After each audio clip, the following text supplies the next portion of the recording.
Hi, and welcome to the First Issue Club, your weekly comic book podcast where, just like Sue Storm, we love a good read.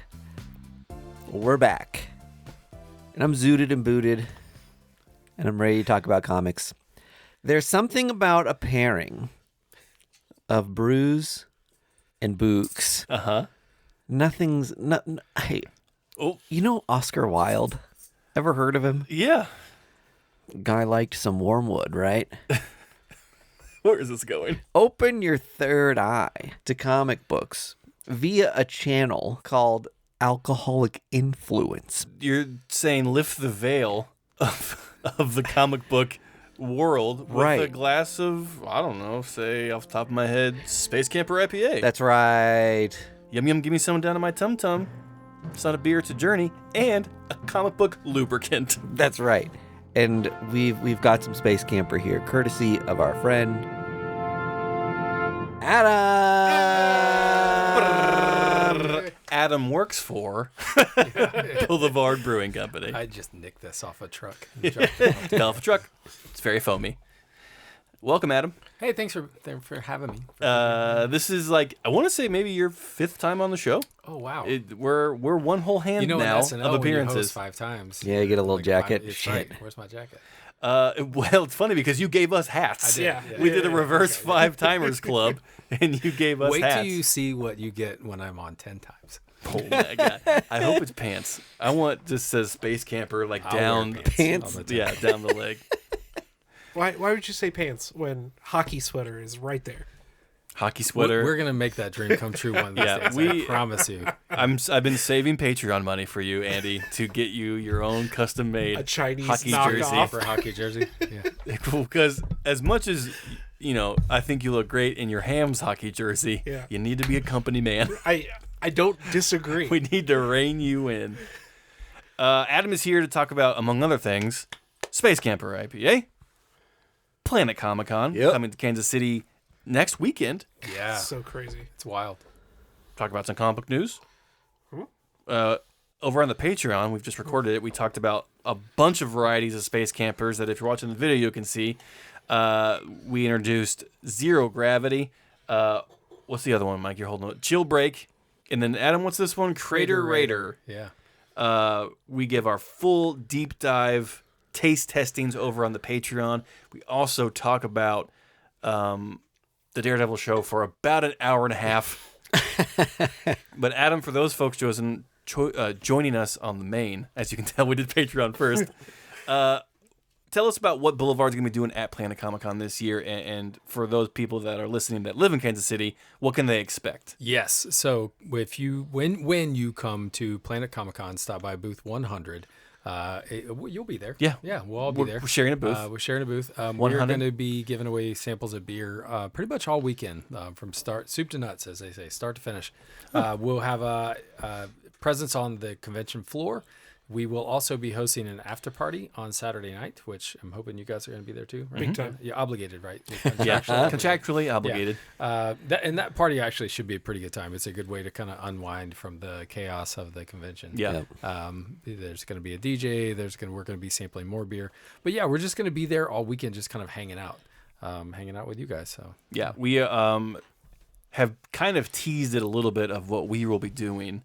And Mike D has spent countless sleepless nights finishing up these cards and games that we'll be doing that we're really, really excited to show at Planet Comic-Con. And be sure to check out our social media pages because we'll be documenting our time at the con there. So you'll be able to see some of the cards and some of the games and hopefully some special guests they're dropping going to be taking by. you on a literal journey. It's so exciting. Yeah. So if you thought that tarot was fun from last year's, we doubled down and did a whole new revamp of that we are very, very proud of. And like I said, we just sent the final product to Jordan and Adam over at Boulevard, and they were pretty goosed on it, which is a good thing.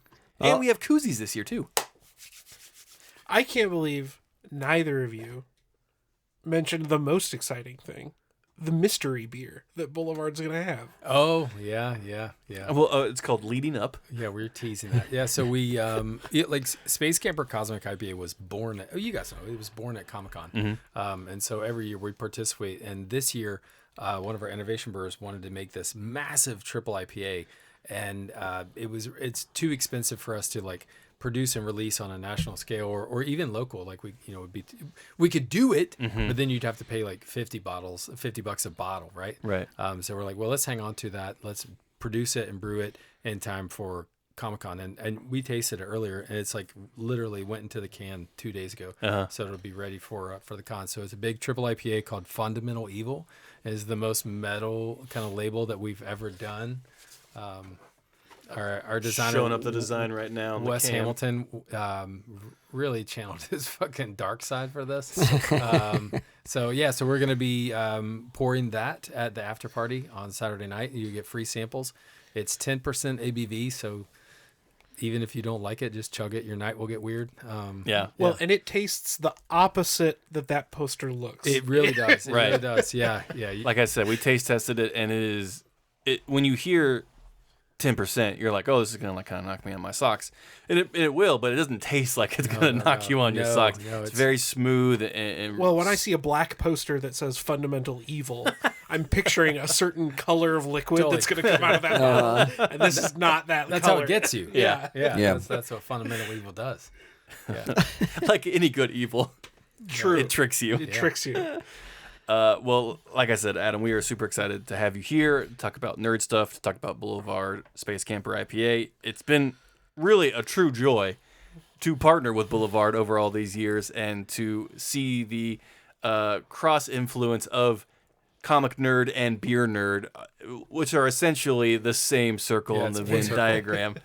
And to like just be in the last 3 years really partnering with you guys at Planet and like expand that more and like to meet new people. Like last year, we always talked about how we met CB Cebulski and we hung out with Jason Aaron. Like just seeing this grow and becoming more ingrained in like what you do and you guys with what we do has just been kind of like rad, to be honest.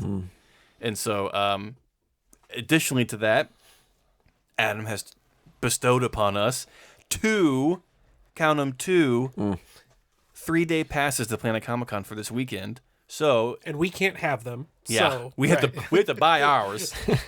So if you are interested in going to Planet Comic-Con this weekend, be sure to check out all of our social media outlets on IG, X, Facebook. There will be posts on there for how you can enter to win these tickets to be eventually picked up from the beer hall over at Boulevard Brewing Company. So just go to your favorite social media platform, go to @FirstIssueClub, like us, and then follow the instructions from aforementioned post for your chance to win. And bonus prize, free high five at the con. At the con? Yeah, well, from who? Me. Okay. That's a Vargas. Yeah, prize. I'm not committing to that. Yeah. One high I've been five. to a con. We all know that COVID was 5 years ago, but I got you guys for one high five. I didn't say it wouldn't be gloved. ooh, Okay. Oh. a gloved high five. Velvet, no less. It almost sounds dirtier that it's like you like draped in velvet. Okay. Eye contact during this high five. That remains to be seen. Okay. Depends how cool you are. To have a genuine solid high five, you can't make eye contact. You gotta stare at the elbow. Oh, right, yeah. True. Stare at the elbow. The old trick. Like pop. You like pop that high five. Moving on from beers and No, we've got cons. about an hour more of high five talk to go. So First high five club. first high five club. Yeah. Well, don't tempt me. Some comic book news. It's spicy to be sure. Andy, yours ties into mine. Okay, sure. So, taketh away. So this is a very specific but very spicy take. Dustin Nguyen, who is a big time creator, big time cover artist, recently did not recently, I guess, did that Batman and Robin limited series at DC. He did all those what is it, little DC? He did those books. Yep. Whatever. Did he do Little Vampires on Image? Little Vampires or Little Monsters. Little Monsters on Little Image, Monsters. Yeah. Big big time creator, posted a tirade. That's exactly the word. A tirade against Marvel specifically, but also DC not paying him what he is clearly worth. Sure. For his covers specifically. And he, again, did not mince words. I mean, it was pretty stark, the level of transparency he did in his post of how upset he was. Like he aside said, from naming names, he didn't name names, but he tagged Marvel and said, like, go fuck yourself. Fuck Marvel. Yep. You need to pay me. You do not pay cover artists.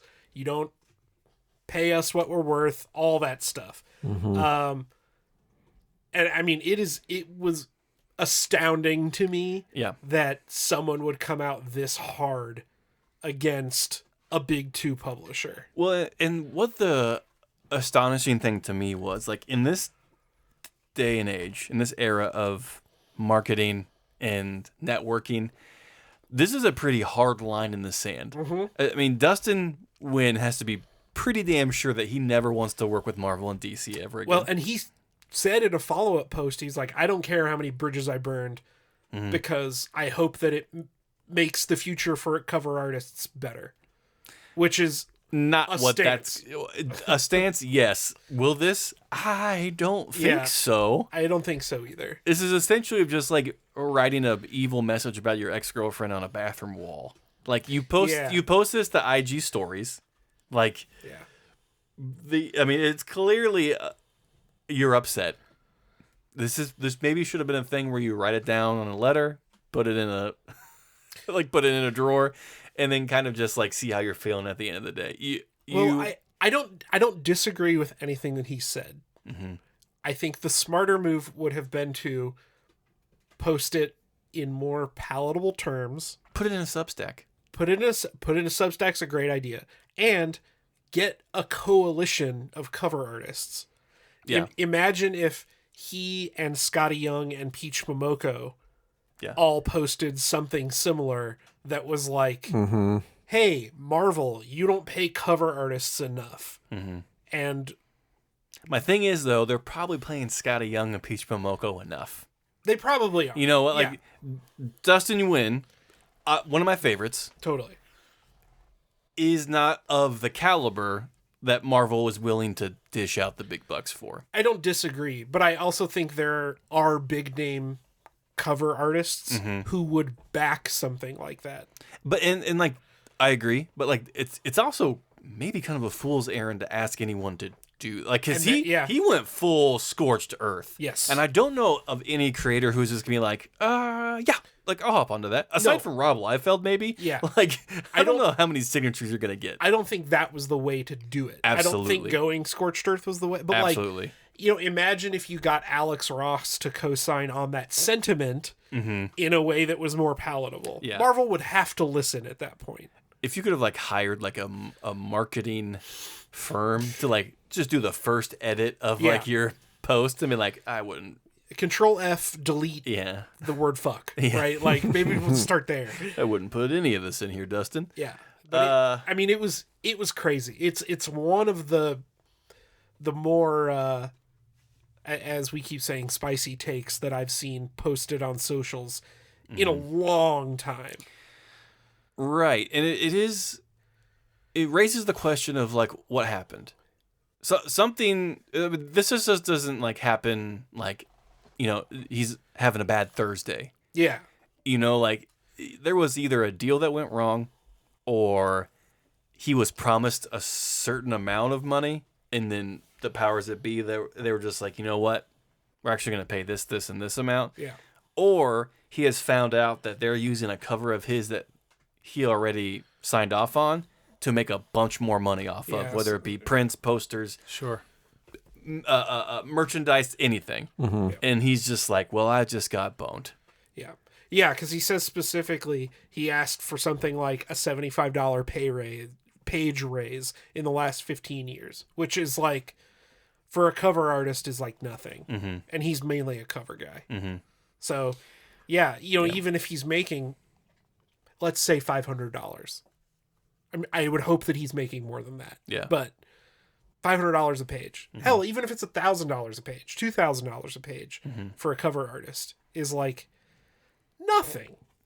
Yeah, well, and like there are whole divisions at these companies that are crunching the numbers and are just like, Yeah. we've seen his covers sell for this amount, for this many units, like justifiably we can give him this amount. Yeah. And like we've talked about before on previous episodes about how artists typically make more money selling their original artwork after the fact. Mm-hmm. But there is something to this of like he had reached the limit of just like, why the fuck aren't you paying? Like, I'm not asking for much. Yeah. Like, why aren't you paying me more? And it's just this reads of like, my feelings are hurt. Like, I know I'm worth more, so I'm just gonna react quickly and just go right to Totally. IG stories and just spill my guts out because I'm just pissed off right now. Yeah. Which is an interesting hurdle that people now have to deal with when they're upset with their work. Like they have an immediate outlet to like fume. Especially when you work in an industry that is somewhat public.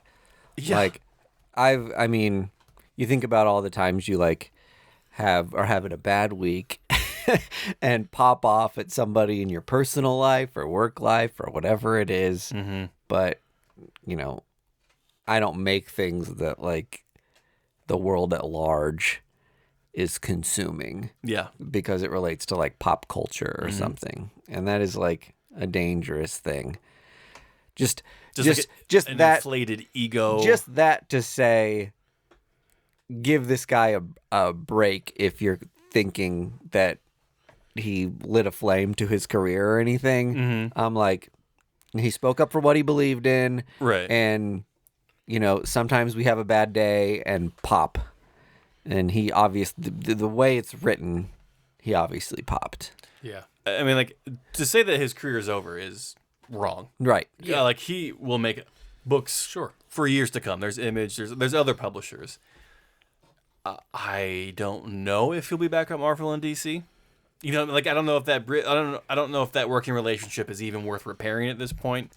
Well, he's clearly once you do that, you have to have at least thought about it a little bit. Like he's clearly not going for. Well, I don't know if you like I said, if you had thought about it for a little bit, it would have been like a blog post.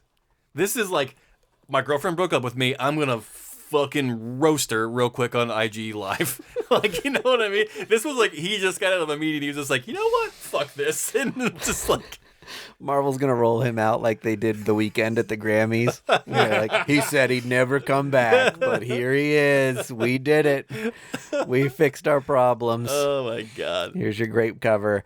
Zoe Thorogood commented on one of his posts that the only time she worked with Marvel was for a character design. They paid her $100, but thought it was cool to have it done. And then on top of that, the Marvel allegedly used that concept art as a cover and didn't compensate her further, which is shady. A little shady.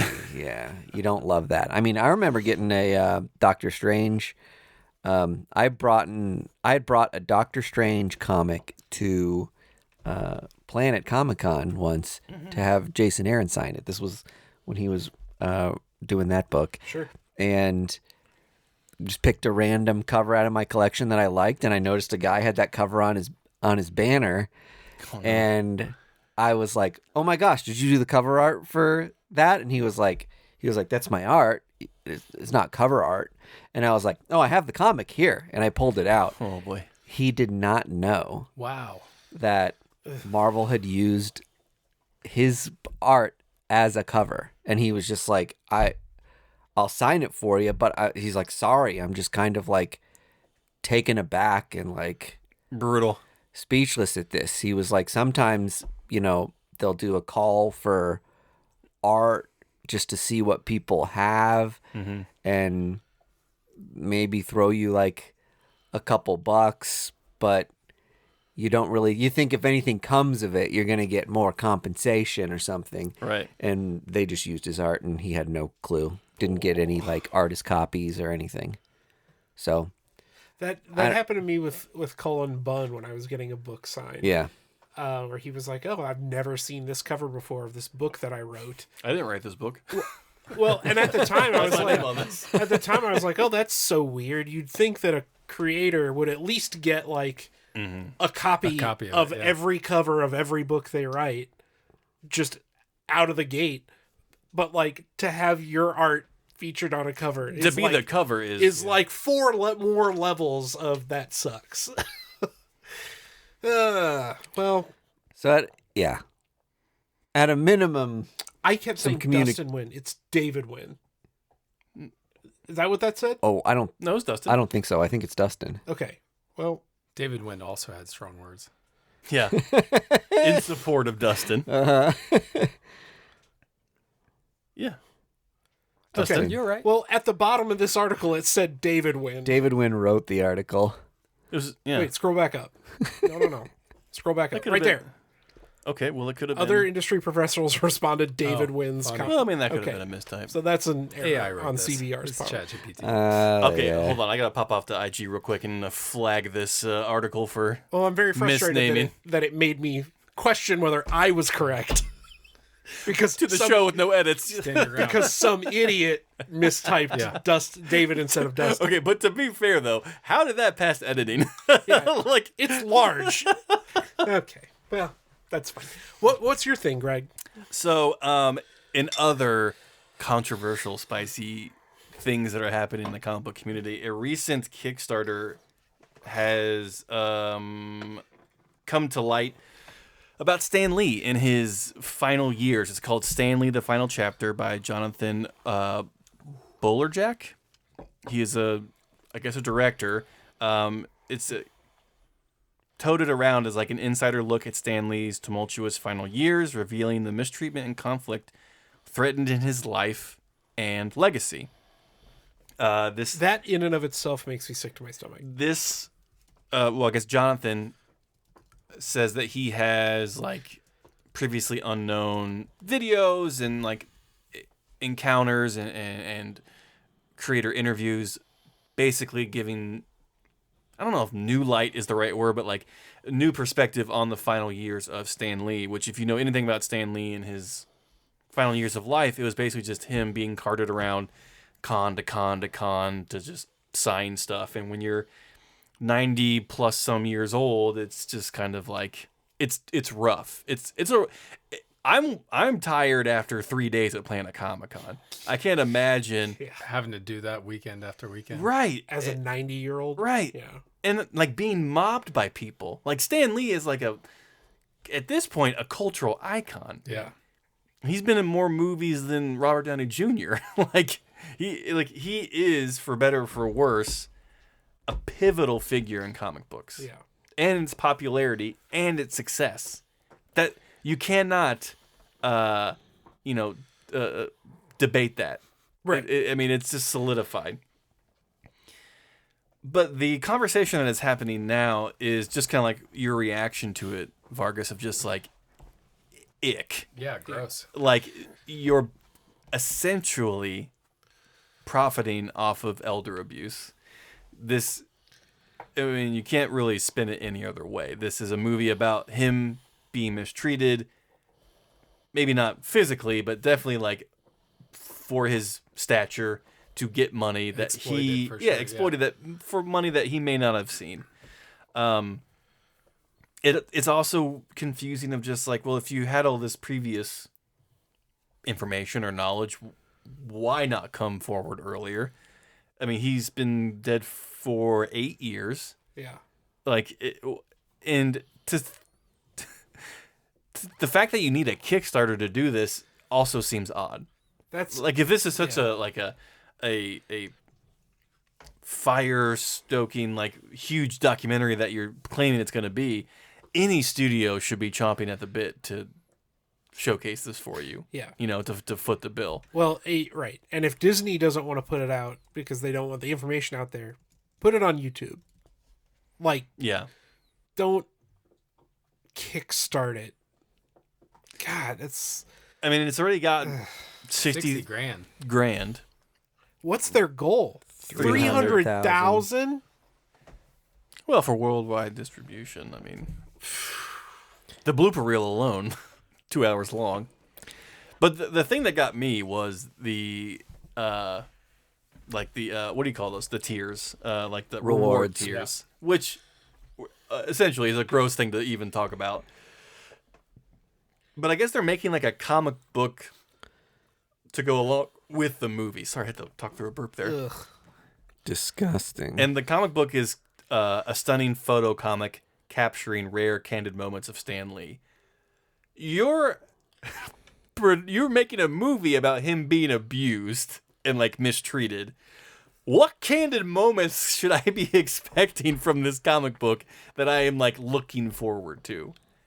Like, well, I don't know if I really want any keepsake from this movie where I'm just like, hey, you guys want to see my poster of the Stan Lee abuse movie? It's a real humdinger. And like, it doesn't get any better from the comic book standpoint. Like, there's a Comic Tom variant, which is fucking crazy. There's one here. Oh, you can, for $125, you can get a video conference with the director. And for like $150, you can get an exclusive screening at a city that they are in, such as Orlando, Austin, Vegas, New York, onward and onward. For a lot of screenings still. This one got me really, really good. Where is it? Dang it. I did some back of the napkin math here, and to give you guys some perspective, Super Size Me cost about $64,000 in 2004, which is about $105,000 in today's money. So this guy's asking for 3 times the budget of one of the most successful documentaries in history. Yes. Yeah. He's earned it. As a Kickstarter. And as another point of reference, Blackfish cost $1.5 million. So, just to give you an idea of what other documentaries cost. There's no whales in this one, but for $500, you can get a meet and greet with Marvel legend Roy Thomas. I'll let that one sink in for a couple of seconds. For $500, you can also get a Dustin Nguyen original sketch. No way. Wow. So it tied in. Here's something gross. Can I get a... Nope, here's something gross. For $2,000, you can get some Stan Lee signed one-of-one artist proofs. What are we doing with this rewards tier? Own a truly unique piece of comic book history with these one-of-one limited edition photos signed by Stan Lee. You are selling the thing. Yeah. You are selling the thing that you made a documentary about, claiming that it was like abuse and exploitation. Is it no? Yeah. Is anyone else just like confused by this? Can I get a Dustin Nguyen sketch of someone abusing Stan Lee? I mean, sure. It's hard to wrap your head around. It's like if you were Schindler's List had a Kickstarter. Yeah, one of the prizes is you get to ride on the train. Yeah, like man. For $2,000. Own the red coat that the girl wore. There is. Yeah. Hold on. There is, for a certain amount of money, you can go on a guided tour of like pivotal places in Stan Lee's life with the director. And like some of those places are like from the movie of like where like some of these alleged things took place. Like the exploitation or abuse or whatever. Yeah. And it's just like, what? Like you now want to like do a studio like star bus tour of just like, and here Stan Lee was forgotten in his wheelchair. Yeah. Here's where they drew the blood to put in that comic book. Here's the Red Robin where he was left for 3 hours so his handlers could go take a nap. It's just it's bad. It seems exploitative, like even after the fact. It's like it seems like this person had all this video and like I don't know interactions and just like encounters with Stan Lee, and he's just like, well, I guess I should make a fucking movie with all this like stuff. Like, what else is there to do with it? I don't have a problem with that. I have 100% of my problem is the fact that it's a Kickstarter. Like, even why is that the main thing for you? Because documentaries can serve a purpose, like Super Size Me or Blackfish, where you're highlighting a very specific problem that happens in society. Right. And you're an artist, and you have every right to be paid for that kind of art, even if it isn't whatever, for entertainment, right? This is a documentary. It's art. It's important. All that stuff.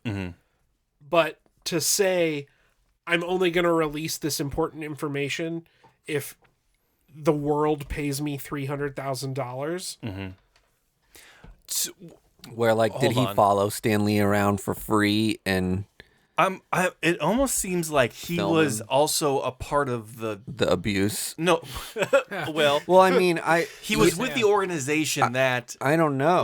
took If him he's- to cons. if he's following him around and he's part of it and he's filming him constantly, and the whole thing is like, hey, look, we're toting this man around and we're only showing you the positive parts of it. And now he's like, well, I've got all the behind the scenes footage of right, you would the have bad thought. stuff. Well, that's fine and that's good.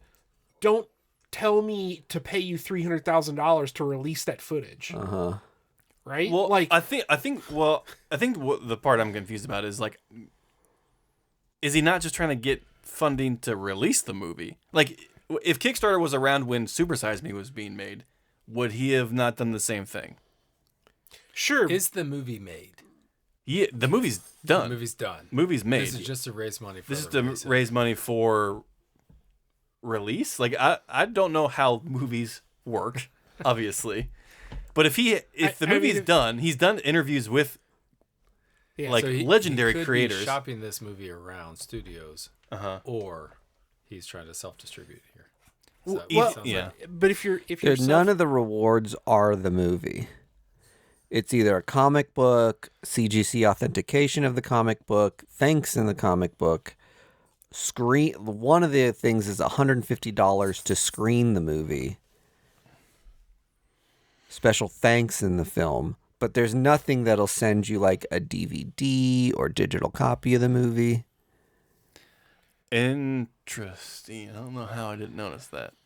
But if the Kickstarter is still to pay for distribution of the movie to theaters, because that is a thing, that is a business model that exists in the movie industry, Sure. that still feels icky to me, because like somebody will distribute this movie assuming that it's completely made. Unless he's tried to, and people are like, "This is kind of trash." You know what I mean? Like, Well, someone it else could has be seen that this, too, and they're for just sure. like, "We're not doing that." He's like, "Well, I'll do it myself." Have you ever watched a movie? There are so many bad movies out there. Somebody will see Stanley's face and say, "Yep, we'll distribute that."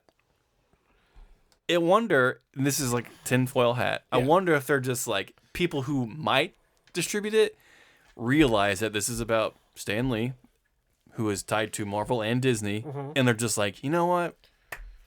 I don't want to mess with it. Like, I don't really want to But there's no bring down They the make heavy. enemies of like, yeah. But there's no legal standing for that either. I mean, sure, you could threaten that, but like, there are so many anti-slap lawsuits that like, there's no way that you would be able to be sued for releasing a documentary, assuming everything in it is true.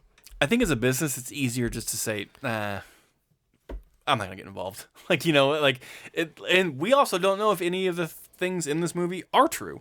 It could just be like speculative footage that he has of just like Yeah, so Stanley looking sad in a chair, and you're just like, But see then what they've done to then him. you need to release the footage so that we can see what it is. I know that, and I I'm totally get torqued that. up about this. I- Can you tell? Is there's no trailer or anything? Like normally, like if someone's Well- trying to get distribution, you can at least see what you're Yeah. buying into. Yeah.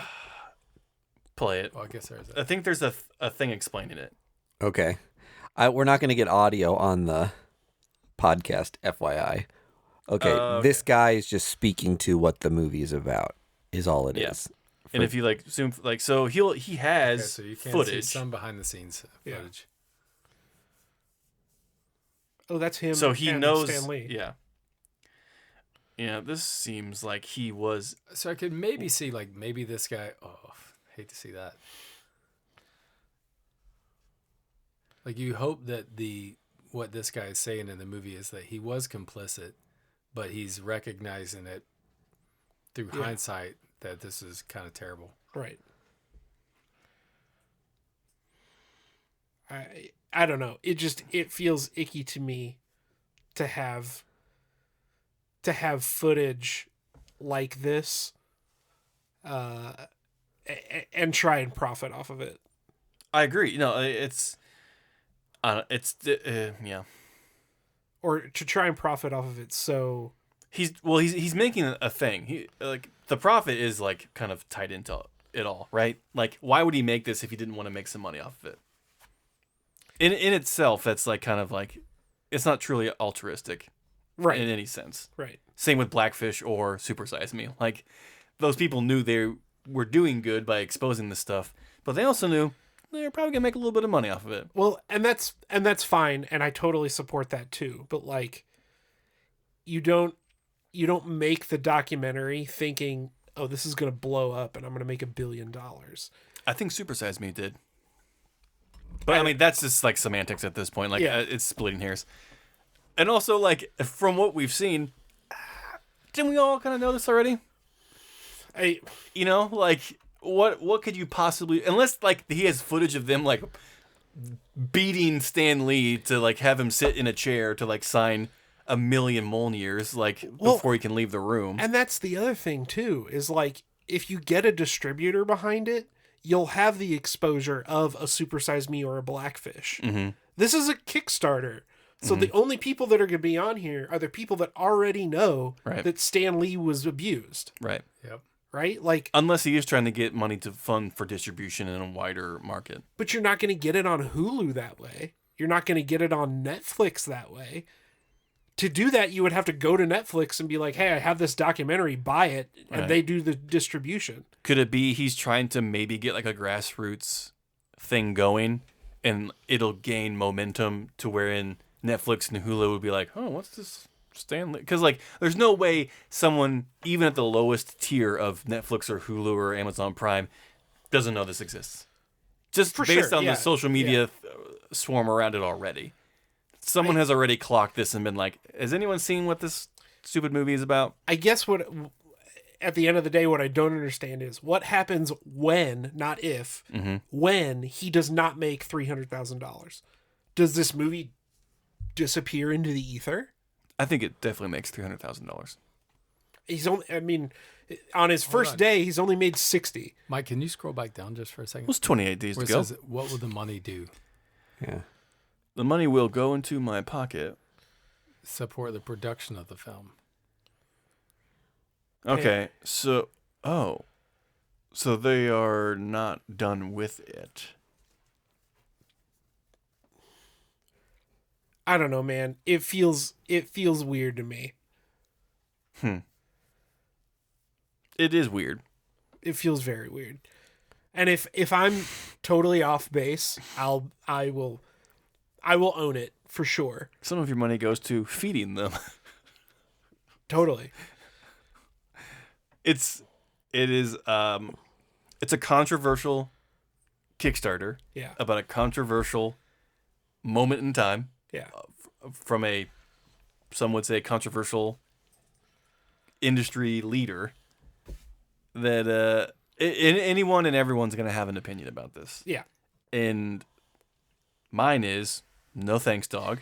Let me ask that. Is this distinctly your take, or have you seen other people online being everyone hates this. Okay. That's a huge swarm of just like, why do we need this? This conversation right now is the first time I'm hearing of this documentary. So right. I didn't know if that was just like the general sentiment. I think there is an overwhelming sentiment of just like, It doesn't feel good. It doesn't feel good. But then there's like another sentiment within that of just like, what do you got? Like, you know what I mean? There's that like sick perversion of just like, what do you possibly have? Well, and I guess that's that we could look at. Like, you don't have to have $300,000 if you already have the footage. You can make a shitty edit of this movie and post it on YouTube. And then if it blows up, if people watch it and they're like, holy shit, this people need to hear about this. Then Netflix will be like, okay, we're going to buy this and do a gussy it up. Right. Yeah. Like, I don't understand the need for this to immediately be a $300,000 Kickstarter. I think if I'm trying to put myself into the eyes of the creator, he is betting on himself having a product that people Sure. want to see that he doesn't want to give away on YouTube. Totally. And I get it. Yeah, I get it. I don't agree with what he's doing. Yeah. You know what I mean? Totally. It's almost like if Deep Throat like made you like pay him $500,000 for the Nixon stuff. Yeah, like, exactly. You want to hear what I gotta say? Okay, well, fund this Kickstarter and you get a special A special Deep Throat comic book. Deep Throat postcard bundle. You get to meet Roy Thomas. It is. The more I think about it, Andy, it is like a thing of just like of this like expose this guy has, but it's just like you gotta pay up first. Yeah. The closer you are to this stuff too, the harder it is to just look at it as like an interesting think piece, because we're carrying around a ton of baggage Sure. that It's hard to be objective. yeah, that other people are not. And we've got such a close relationship to who Stanley is as a person and what he means to us that even this person who may be trying to like protect other people like him, we're like, we want to protect our guy Stan still. Yeah. And his legacy and this, you know, you just get concerned about this stuff. I mean, we had similar takes about that Selling Superman documentary where, I don't know if you've heard of this, Adam, but there was a guy who His dad died? his dad passed away, and he'd kind of been ostracized from the family as a hoarder. And he had just like millions of dollars worth of comics. And Kind of why he was ostracized, because he was ostracized because his comic book collection and things he had were so large. Well, and the big thing is like he had like an 8.0 Superman #1. Oh, wow. Like, Yeah. Yeah, that comic alone is like $1 million Yeah, or whatever. But it consued his life and like just basically pushed his family out. yeah, he had like a podcast about comic books and like Just the first issue, though. But this documentary was made about the boon of selling his comics once he passed away. Yeah. And it's a little gross feeling as somebody who also is surrounded by a room full of comic books to be like, you would ostracize me for this and then take a victory lap and make a movie out of immediately profit out off of it. selling the things and profiting off of the things that like you distanced yourself from me for. Yeah. Right. And I think wasn't there like a tone of just like we had no idea what he was doing, like he like kept us out of, like, and it's just like, no, it sounds like you left him because he essentially had an addiction to his craft that we love, and then like as soon as he died, you found out it was worth money. So and now you've got a different take on the thing. And I mean, I don't know, like, could you look at him as like an incredible investor? Yeah, that's one way to look at it, right? He's making his family a ton of money. Can you look at him as like a hoarder and that's like a terrible habit? Definitely. There's that side of it too. But again, being someone who's so close to the hobby and sees the things that come of it often, it is a tough pill to swallow when someone else makes a commentary on it. Yeah. And how does it resonate exactly with how your emotional attachment to the hobby? It's just tough. On an emotional level, it's a little harder too, because if this father, this collector, never got reciprocated love back from his family, or like never got seen in a positive light, and then passed away thinking that he was just a pariah or like just like alienated, and then Mike, to what you said of just like the view of their father probably changed when they found out that all this stuff was worth money, and they probably saw him in a different light. He never got to experience that resurgence of different opinions about him. Sure. And like that's just like on a mental level, you're just like, oh my god, like this poor guy. So I guess my question would be about both of those, the Stan Lee one and the Selling Superman, is what is the larger story that they're trying to say? Because I think a lot of documentaries are like, you have a documentary about a car crash. The documentary is not about the crash.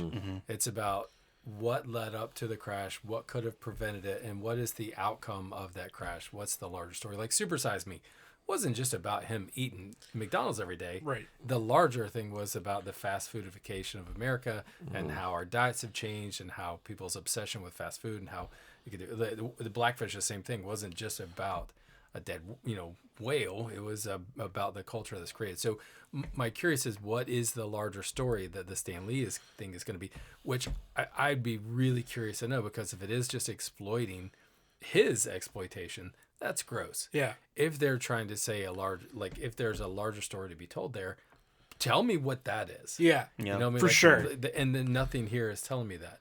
Yeah. Like this selling Superman, what are they trying to say other than like, we thought our dad was a weirdo. Turns out he had a lot of valuable commodities. Now we're profiting off of those commodities. Yeah.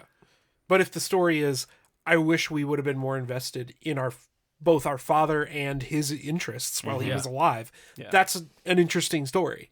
I want to watch that. Sure. If this is about, this is what happened to Stan Lee, we need to protect the people that are important to us. But I think this happens to lots of people. Exactly. Right? They're glomming on to Stanley because of the property but what is the larger story that you're trying to tell, and not just this one? Yeah, I think to that point it could be, I hope, like creator rights or like, profiting off of someone else's popularity. Sure. Like, it's just like, at what point did Stan Lee stop being a human to you? Right. And started exactly. being like a means to an end. Property. Yeah. And it's like, there were moments in that like teaser trailer thing we saw of just like, this person, Jonathan, was obviously filming with the preconceived notion that he had something else in mind for this footage, right?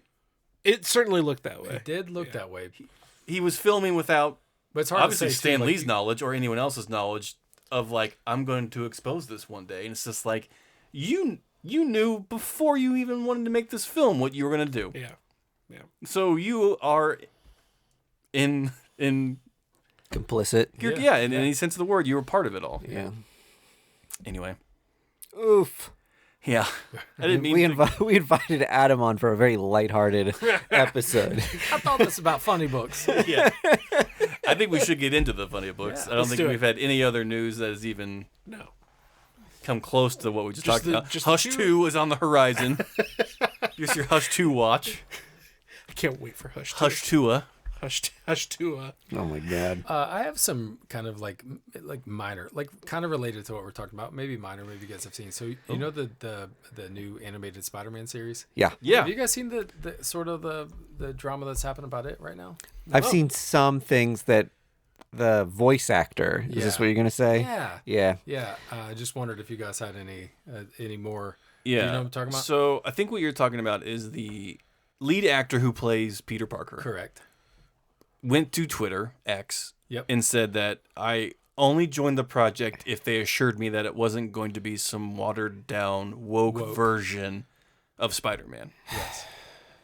And this was like right as it was premiering. Yes. And I am positive as soon as he hit send on that tweet, he got a phone call from whatever Somebody, production company and was just like, hey, if you want a job, you don't, like, no more. Because he's walked it back.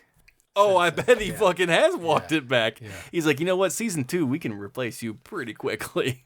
We'll get Tom Holland Find in here. another What? Tom Holland. First of all, I've only watched the first episode, so I'm a neophyte, right? But like, aren't there a lot of like race swapped characters and stuff in that yeah. show? So like, Yeah. It's a very diverse cast. Very diverse. so cast. what the fuck Yeah. was he talking about? Yeah. He doesn't know. Yeah. And that's the problem. He is stupid. It was a very stupid thing for him to say that didn't make any sense or reflect what the TV show is or about. Mm-hmm. Or even what Spider-Man at large is about. This was a person who let their political and personal beliefs bleed through on social media. Mm-hmm. And it, like Adam said, he had to walk it back because it bit him in the ass. This is all. we could probably talk for a couple hours on this whole sentiment of like, why are comics woke now, or why are so many comic writers so liberal? Right. And it's like, comics have been saying the same shit for over 80 years. Comics have always hated Nazis. I'll go a step further and say and the creative people have been like that Yes. since the dawn of time. Right. Yeah.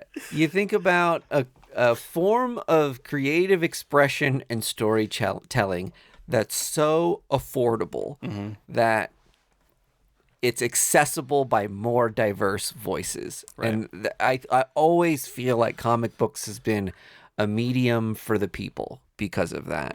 And there's a reason that growing No up, dogs or cats allowed. so many of these comic books help you as a child establish your moral compass.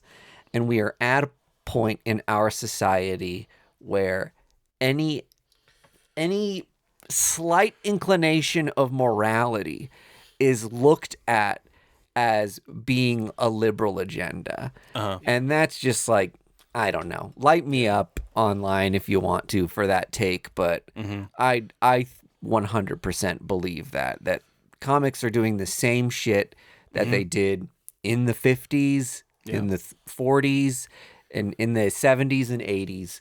You're just like mad at it now because you've got a different view than Also, show me which comics you're referencing that like aren't woke.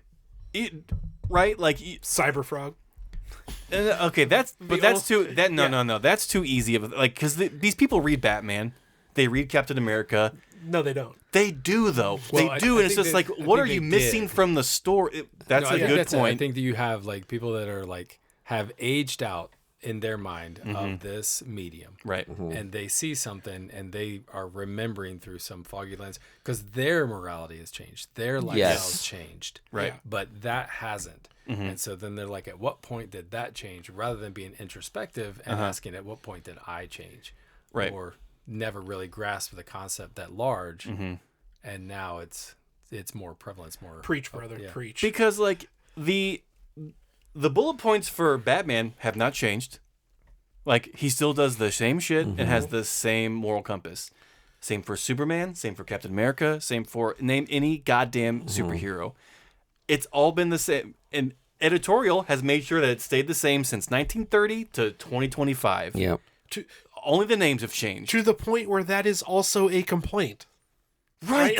Yes. Yeah. Like if it's not comics have changed too much, it's they haven't changed enough. Yeah. And are we not happy Yeah. as readers of just like you can't please everybody, and I know that's like just a very watered down thing you could say, but it's just like I don't know what to tell these people when they say comics have gone woke, because it's just like they haven't. I don't know what radical infiltration you think has happened in the last 20 years. I think an argument that I hear a lot is that I don't want to see your story represented on the pages of a comic book. I don't want an author to come in and tell their life experience in the pages of Batman. And to that I say, again, creators are bringing their perception of the world around them and the morality plays of the day into their comics in the 70s, 80s, and every other era of comic books. Right. What you're mad about is that it's no longer a white male-dominated industry. And the people bringing their perspectives now, instead of them being Frank Miller, they are Vita Ayala. Yeah. And God forbid someone find themselves in a comic because they're represented now. Like, you've got almost 100 years at this point of comics for fucking white guys. And that's not to say they're not even in the dust. They're still 90% of comics are written for white guys by white guys. Right. And like, fuck off if you can't handle like a small smattering of diversity in your comics, telling like honest, real stories, which are like the best types of like allegories for what's happening today. Right. And it's also, there may be that sneaking suspicion in their mind of just like, they read these stories and it washes over them that like, oh, I'm the bad, like, am I the bad guy? Because like I am thinking like the villain is thinking in this book. Mm-hmm. And that's a hard thing to be confronted by. I understand that. Like if you hold something to be true for so long, and then when the mirror is held up that in fact what you have believed for so long is wrong, there is an aggression and your initial reaction is to fight that. But so much of this that pisses me off is like you're rejecting an entire medium you loved for most of your life, right? Because you're feeling othered for the first time in your life, right? Yeah. Think about all the people Yeah. who've been othered by this industry for almost 100 years. Yes. Cry me a river. No, I am 100% on board with that. Yeah. It's just, it is the fragility of it. Yeah. Is so funny. Something that I was thinking about that is very apropos to this conversation that makes me laugh out loud a lot is the fact that Bob Dylan got death threats for playing an electric guitar at one point. You know what I mean? Yeah, and that that it makes me laugh, and it also makes me feel a lot better because like eventually how far those people will go away and they will die, and comic books will move on without them. It is weird that you say that because I just saw a video online about how when America started to implement laws that you couldn't drink and drive, they made it illegal. Oh yeah, like you used to be able to drink a beer while you drove, and like I think in the 80s or somewhere they're just like, okay, along with seatbelts, yeah, that was the you big can one. no longer drink an alcoholic beverage, and people were on the news calling that communism. They were vilifying the fact that I can't get off my work shift and crack open a couple of brews. And you know what? That was a good idea. Yeah, let's all be real. Yeah. Yeah, Even as the guy who works for the beer company. I agree more. Yeah, Listen, I'll agree with that, but seatbelts gotta go. They hurt my tummy, and I refuse to lose weight. Okay. Thank you, Adam, for adding more fuel to the fire. That was good. That was good. Shall we move on to comic books, Vargy? Let's talk about comic books. Can we talk about the one that we read together? Yeah, then we can talk about the silly one. Yes.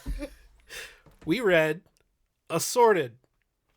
Crisis. Events. On. Image. Comics. By. Dinsey Camp. And. I don't have it in front of me. You have it in front of me. Eric Zawodzki. Mm-hmm. Is that close enough? Yep. It's Dennis Camp, by the way. Oh, sorry. That's okay. But and Jordi Belair. And Jordi Belair on colors. And a lot of other people on a lot of other things. Yeah. Don't have the time to read it. But we do have time to talk about how good it is. It was very good. This is an anthology series that Image is putting out that is exploring the end of the world in different... Okay. So that's what I had a question about. Each book in this anthology will be a one-shot. Right. Whether or not they'll be tied into one another is yet to be seen. But each individual story that we're going to get is going to be a one-shot. Same event? Like same... We assume it's going to be at the same event of Assorted Crises. Oh, yeah, okay. Because in this book, what is happening is like time is just kind of... Time is having a crisis. Oh, it's blipped out. To testify. So the story we get is this young woman trying to live her life while basically introducing us to what's happening in our world. You'll have temporal events happening where like Vikings will show up or like people from the future will show up, and they just kind of live within this world. And not only that, other worlds like that haven't even existed yet. So you could meet your evil version of yourself just randomly. Or he could meet me. Yes. Yeah, or I could meet you, or we could be married. Like, Right. or so many amazing things could happen. The great scene that illustrates this is she gets up every day and goes to work, and they do that a couple of times. But she goes to work one day, and she says, "Hi, I'm whoever, Jenny."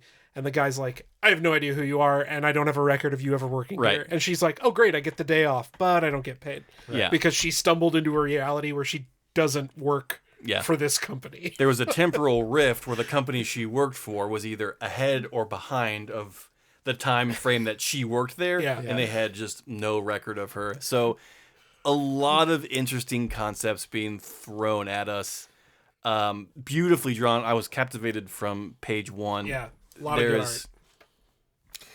Is it a parody or commentary on... You would assume by the title that it is like a spoof on DC. Nope.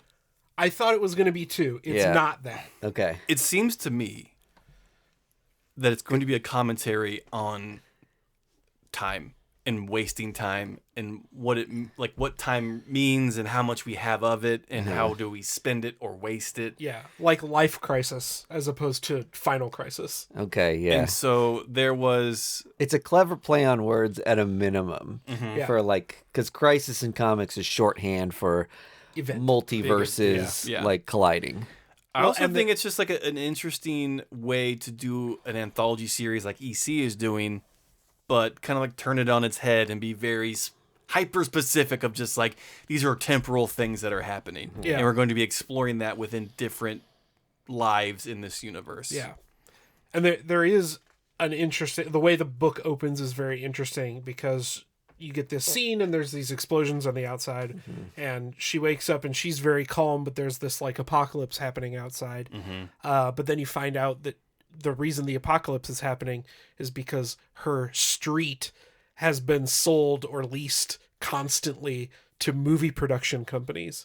So she looks out her window every day and there's World War III or Nazis marching down the street, but it's a movie shoot. Yeah. And then she walks past her street and that stuff is like actually happening in the world. Yeah.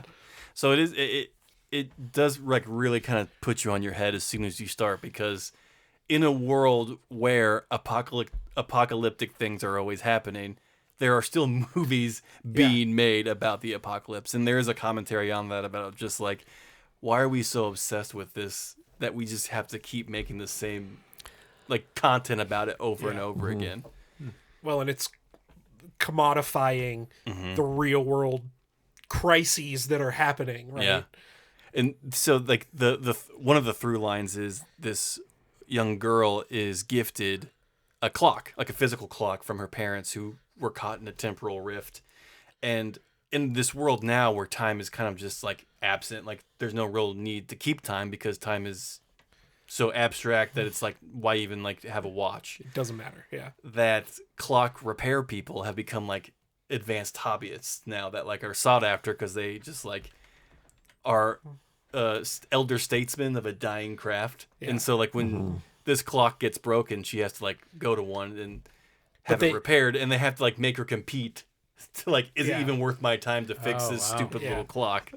So there's like a weird America's Got Talent thing of just like, is your story good enough for this clock maker to like repair this clock? Yeah. It's a very cool book, and it kind of sounds like we've used every word and like put it in a blender and poured it out, but I liked it a lot. I thought it was really interesting. It was a lot of fun. If issue 2 is as good as this, I mean, I'm going to sign up for the whole series. I remember having a great conversation with James Tynion. Tynion. I always say that wrong. Just say Tiny Onion. At a con before Something is Killing the Children. And he had just started writing or co-writing on Batman at the time. And so his indie stuff was becoming less frequent. And I was like, man, I hope you keep writing your indie comics because I loved all that stuff so much. And he was like, I'm just curious, like, what do you like about it? And I was like, I'm fascinated by all the scenarios you pose and seeing how people react to like chaos kind of at the end of things. And he said, he was like, you're going to like some of my comics coming up then. And I suspect maybe he was talking about Nice House on the Lake at this point. Right. But he was like, there is something about the end of the world that people get really excited about talking to me about like the what ifs. And he was like, what is it about us that is just so drawn to the end of times?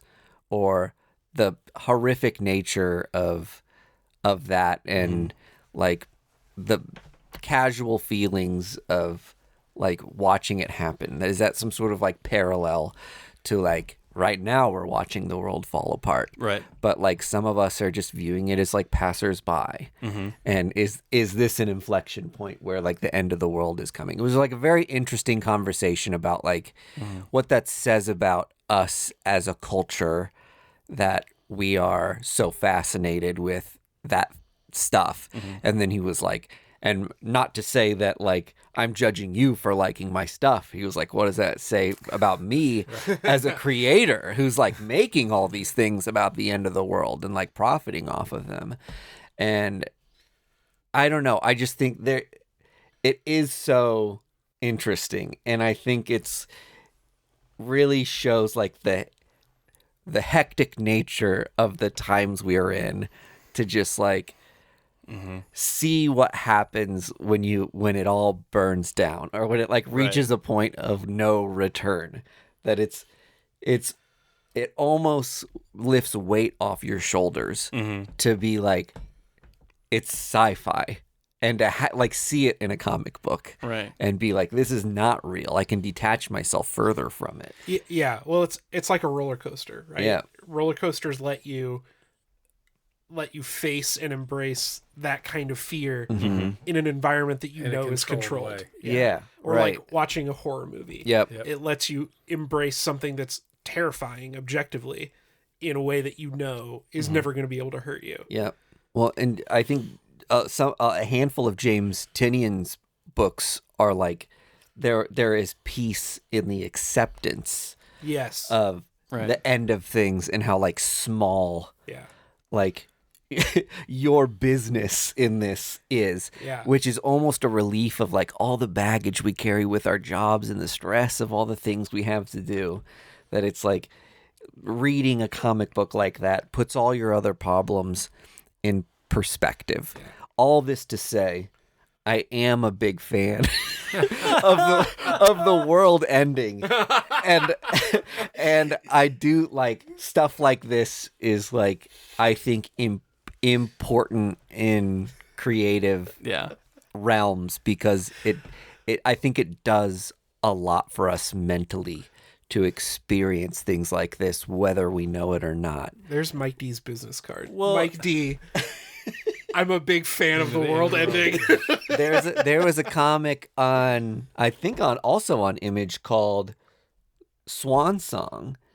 Yeah. W. Maxwell Prince. Yes. And that whole book was like, Stuff's ending. the ending of things, be it a relationship or the world or whatever. It was just like every comic was a one shot of something ending and the finality of it. And there is something to that that's like, it's such an interesting point in a story that like most fiction is happily ever after. Right. And to have the apex of your story be things ending poorly is just so different than, 95% of fiction that comes out, that I don't know. I'm just fascinated by it as a kind of almost a genre at this point. Like there's enough end of the world stuff at this point that it's almost like a subgenre of sci-fi. Well, I think it's just like an easy placeholder for death, right? Totally. To like just like interpret, because that will be your end of the world. Yeah. Everyone will have their own end of the world. Someone's having it right now. There's Greg's business We're card. Everyone will have their own end of the world. and we're gonna and you'll have it later. But like that's why I also love end of the world things, because like really fundamentally Is it the collective nature of it, like something that everyone experiences together? Yeah. Well, it Or makes is it that- Yes. it makes it easier to face. Yeah. When it's like when you know, like we're all doing it together. not just me. Well, and the thing about it is, and Mike, I don't know if you agree with like those stories, is like people still, when they know the world is ending, fight it. You know what I mean? Like they're just like, well, how can we stop it? And it's just like, no, the world is ending. Sit down. You know what I mean? Yeah. Just enjoy What's that bird in the tree. Like it's done. What's It's- important and Yes. what isn't. Yeah. And that's what it breaks down every construct. These end of the world stories of just like, what is it about your life that you love? Because you have a small amount of time left that you can do it. And like that's what this book is about, of just like thinking about it so much. And then when it happens, because that's what this particular story is. It's always about, oh, the end of the world, the end of the world. Then it happens. What do you do now? Yeah. You talk a big game before that. You're just like, well, I would do this. And okay, well, it's here now.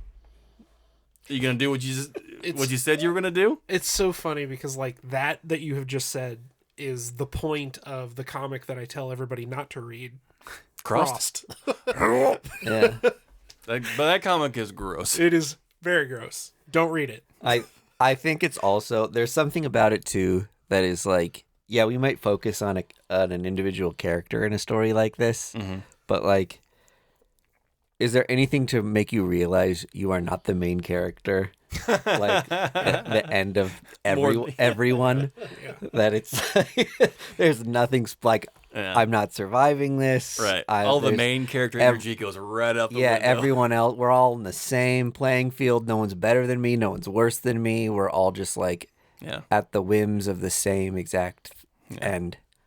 Should we all get naked? Like, what are we doing here? It's a fantastic book.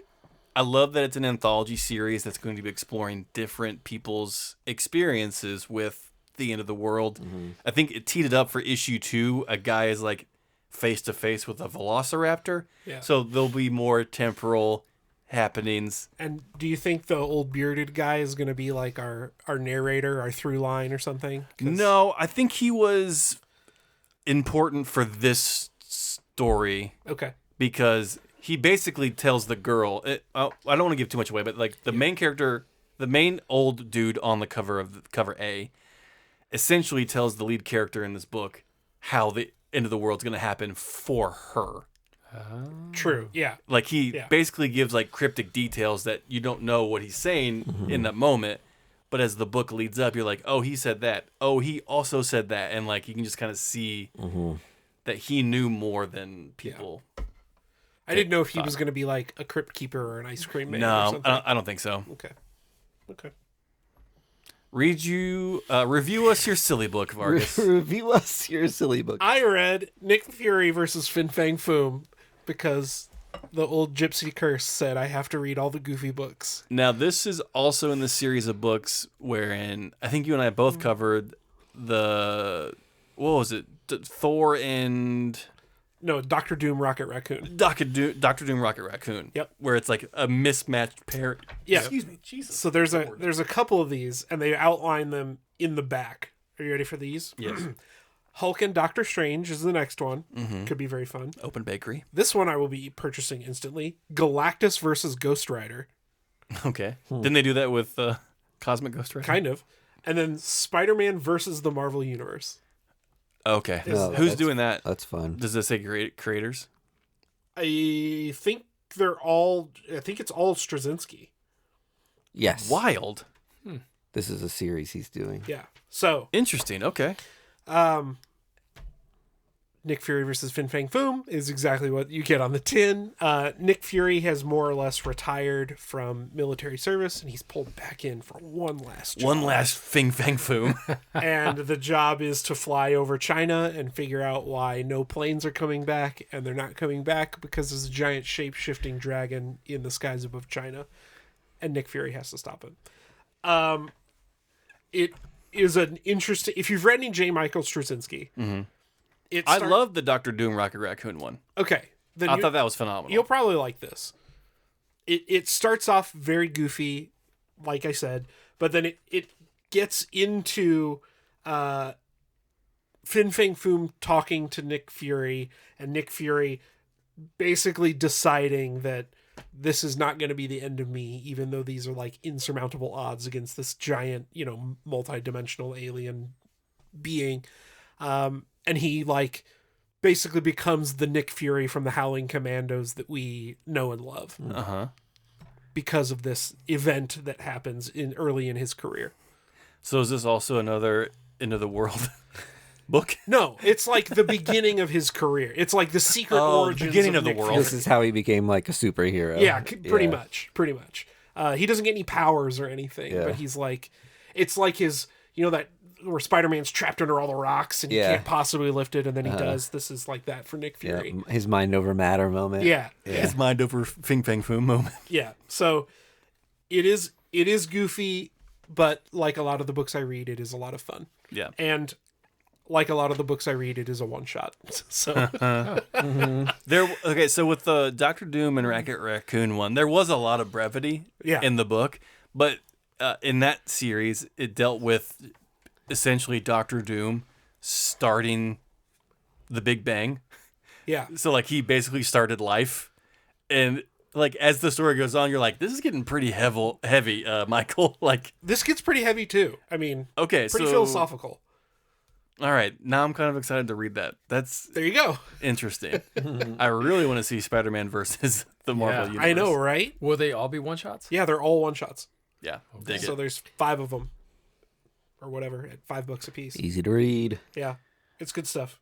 I also read, if you're done, Yep. Mr. Vargas, Dark Pyramid from Mad Cave by Paul Tobin and PJ Holden. Oh, I do like Paul I Tobin. do too. This book, I didn't know what I was getting into when I started it, so I was just kind of like on the fence. Well, now I am fully off the fence and invested in this book Okay. because it is a Lovecraftian tale told through the lens of social media. Oh, dude. Oh, I'm sold. interesting. Stop digging. You struck gold. What is it? Enter the Mouth of Darkness? Into the Mouth of Madness. Into the Mouth of Madness, where it's like there's a cave on a mountain or whatever. Yeah. Okay. So in the beginning, there's a man live streaming himself climbing a mountain. Yeah. Falls down. For some reason, a cave appears. So he goes into the cave while still live streaming. And to push the point home, everyone in the world is like live streaming this guy. This is like if Mr. Beast climbed K2. Yep. What's up, chat? You know what I Today mean? we're releasing the Dark Lord Cthulhu. Yeah. We've dropped 5 million rubber balls on Everest, and we're going to see which one lands at the bottom. Well, he goes like the feed cuts or whatever. Sure. And it's like this whole thing of just like what happened to him, where is he at? His girlfriend was watching the stream, and so she decides to like take up the call to go find him. So she becomes a streamer herself, and like she now has followers and gains enough funds to go like fly to this place to find her boyfriend or whatever. And she gets to this small town, and like a lot of small towns surrounded by mountains, there's a lot of shit going on that is just weird and unexplained. Ravens start following her around. The police are shifty, a little dodgy, may have set up her murder towards the end of the book. Sure. And then she is confronted with a woman who has lived in the town her whole life that is trying to save her because she can see what's happening, like unknowns to her. And from there, you get like a Lovecraftian beast at the end, and like what it's projected to do for the rest of the series is just kind of a different and unique interpretation of a Lovecraftian story that I haven't seen yet. Cool. Which is a hard thing to say. Yeah. Because I feel like everything has been done with Lovecraft. Yeah. And to add that like weird streaming social media bent on it is interesting to me. Yeah. Cosmic horror is very tough to get right. Right. Super tough. But when you do get it right, yeah. it absolutely cooks. Yeah, totally. So, The social media twist on it is very unique. yeah, That's cool. it's very, very fun. And like I said, I went into this completely blind, Yeah. and I'm glad. Honestly kind of glad I didn't know what it was about, because I don't know if I would have picked up a Lovecraftian book Yeah. with a social media twist. It's kind of out of your wheelhouse, but And also it just kind of seems like a huge leap yeah. that a lot of people are just like, I don't want any of that. Where's my Spider-Man book? But if you're interested in either of those things, give this book a read. Cool. It's very, very fun. It's my surprise hit of the week. Hey. It sounds like a lot of times when social media is in a comic, it is very it's like a corny gimmick, and it is like the commentary is like, isn't this ruining our lives? And it's like, wow, hot take. Yeah. You know what? You know what I mean? Also, Stan Lee was abused. What the hell? So a lot of the time when I see that as a hook in something, I'm like, peace, no thanks. But it sounds like It's not the hook. this is not the hook. It's Right. just it's a storytelling device. Exactly right. And I think that's exactly why this story works. Yeah. Is because it's like the lens isn't, social media brought upon this Lovecraftian beast. Mm-hmm. It's like, no, Lovecraftian shit is happening, and we're using a new, like, In the world in the modern world we're living in, more people are being exposed to it. yes. Yeah. This is how it's being broadcasted. Yeah. Right. So it's like, it's very, very fun. Very, very cool. And 5-issue mini. Yep. Love it. It's not a one-shot, which you like, but Well, you don't have It's to a small commit to an investment. ongoing. Right. I kind of hope they do a pull quote for me, and the pull quote is, it's very, very fun, very, very cool. Very fun. Greg Lichtite, first issue club. And I also hope I get a pull quote from the image book that says, everyone has their own End of end the of the world. world. Greg Lichtite, the smiling face of first issue club. Good stuff. All right. I think that's a sewed. Yep, we did it. If you stuck with us this long, you already know all the things. Mm-hmm. And remember, if you are in the Kansas City area and want to go to Planet Comic Con, Yes. go to our social medias, follow the instructions on the post to get entered into a chance to win 2 3-day passes to Planet Comic Con on March 21st through 23rd. Yep. And Yeah. also go to Boulevard Beer Hall. Yeah, please. Yeah, because Saturday the 22nd is when the party is. Yes. And then, is there anything happening in the beer hall? Yeah, so Thursday before the con, we're the official pre-party. So Yep. the beer hall is gonna be all space campered out. Hero Initiative is gonna be there. You guys are gonna We'll be be there. there. Yeah, it should be a rocking good time. Hell yeah. I'm excited. It's going to be a great year for Planet Comic Con. It's always a great year for comics, and it's always the best time when Adam Hall shows up on First Issue Hey. Club, the official, unofficial fourth member. Adam, thanks again for joining us. And as always, everyone, remember to bag and boredom. Bye. First Issue Club podcast is brought to you by Boulevard Brewing Company, the people responsible for our favorite drinks, the Space Camper Cosmic IPA family of beers. Our show is edited and produced by our hosts Mike DeStacy, Greg Lichtite, and Andy Vargas. You can find us on social media at First Issue Club, and you can join the supporters who keep our humble podcast going on our Patreon at patreon.com/firstissueclub.